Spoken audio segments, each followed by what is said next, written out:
Cette semaine, à la chronique de l'ACEF, l'Association coopérative d'économie familiale de la péninsule, on parle des assurances avec la directrice Hélène Guilbeault.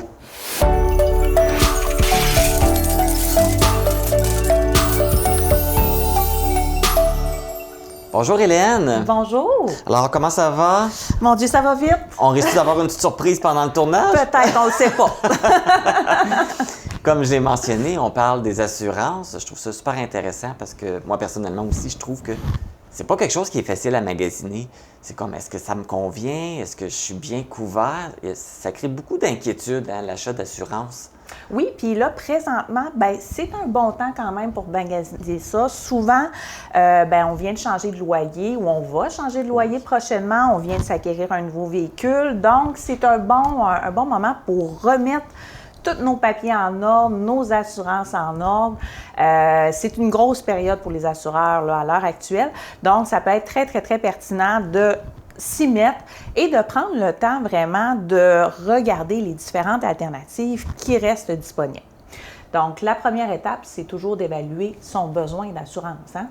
Oui, parce que tu le mentionnes, on déménage, on reste au premier étage, on s'en va au deuxième. C'est pas les mêmes besoins nécessairement ou vice-versa. Oui, bien, effectivement. Puis aussi, c'est beaucoup sur un montant d'assurabilité, en fait. Donc, plus notre rythme de vie augmente, plus peut-être qu'on peut avoir des besoins d'assurance.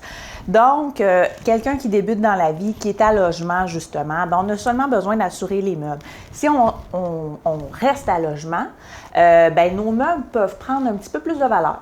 Hein? Donc, on veut peut-être avoir un montant subséquent d'assurance pour assurer nos meubles, pour assurer également nos biens puis précieux qu'on peut avoir à la maison, que ce soit des toiles d'art, que ce soit, des fois, des objets particuliers qui peuvent nous appartenir. Et dans le fond, faire un inventaire de ce qu'on a, ça serait un bon exercice avant de choisir son assurance. Exactement. Et aussi, là, il y a plusieurs choses qui viennent s'ajouter dans la vie. Hein? Donc, plus qu'on vieillit, plus qu'il y a des choses qui s'ajoutent. Je pense, entre autres, à des fois des nouveaux membres de la famille. Donc, on peut peut-être penser à des assurances vie à ce moment-là, assurance invalidité, si jamais il nous arrive quelque chose. Est-ce que notre progéniture, est-ce que les gens autour de nous sont en mesure d'absorber ce qu'on doit? Hein? Parce que veut pas, on est un individu en soi, mais on est relié souvent à une dette. Hein? Donc, que ce soit une dette auto, que ce soit une dette pour une assurance hypothécaire, que ce soit des dettes de consommation, peu importe soit-elle. Donc, c'est sûr, si, exemple, du jour au lendemain, on décède, il nous arrive quoi que ce soit, ça serait plate de laisser nos gens avec ce problème-là. Tout à fait. Que les choses soient bien en ordre. Et puis, comment on fait pour bien choisir? Parce que je suis probablement pas le seul, mais on est souvent très sollicité. C'est souvent la période de l'année, on est sollicité. Les compagnies d'assurance nous contactent. Avez-vous besoin?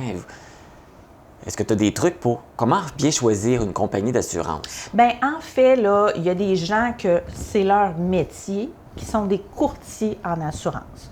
Donc, eux, c'est qu'ils se trouvent à aller voir plusieurs compagnies d'assurance pour nous.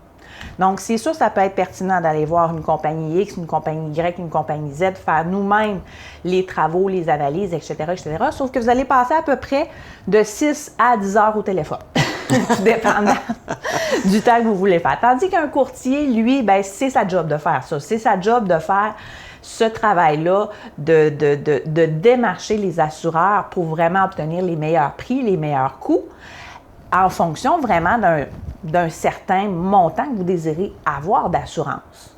Dans le fond, cette personne-là a fait le travail à notre place. Oui, effectivement. Donc, c'est sûr et certain, des fois, si, exemple, on se dit on est assuré à la compagnie X, puis votre voisin a la même assurance là-bas, puis lui, ça coûte moins cher, peut-être qu'il a fait, lui, le travail de son côté d'appeler tout le monde, de prendre 10 heures de son temps.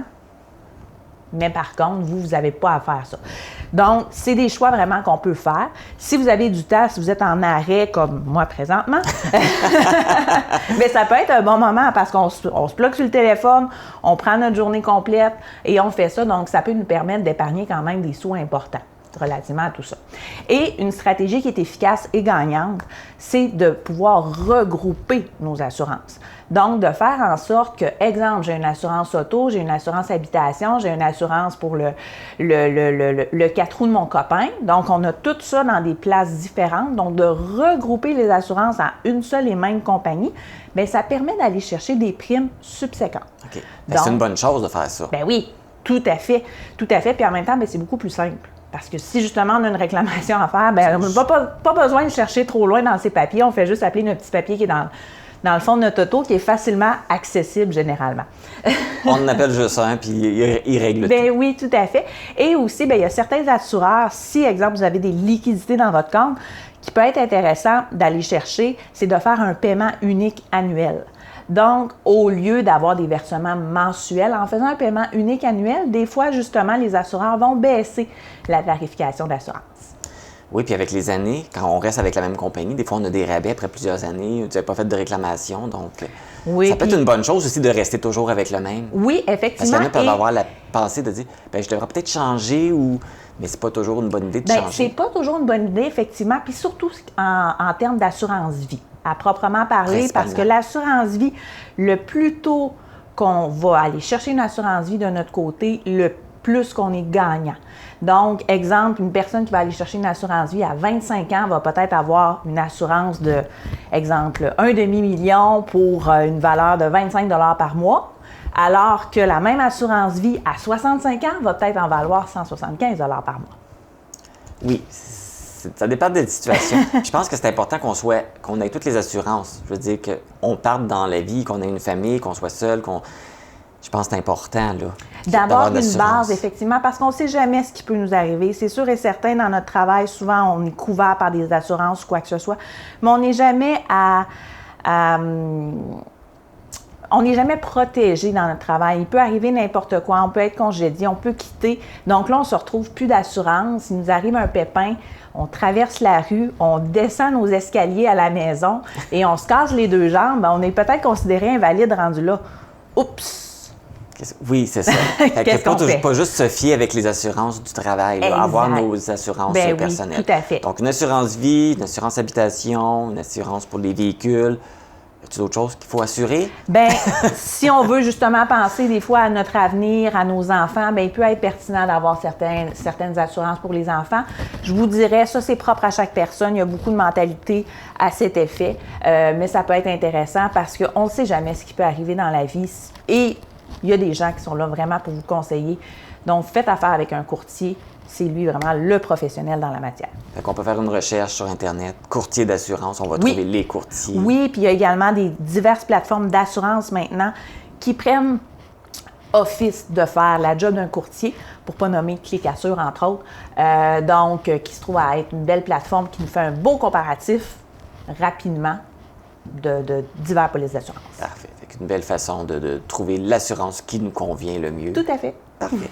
Bien, merci beaucoup, Hélène. C'était super intéressant. Puis on invite les gens là, à utiliser les services d'un courtier en assurance là, pour le choix de ses assurances.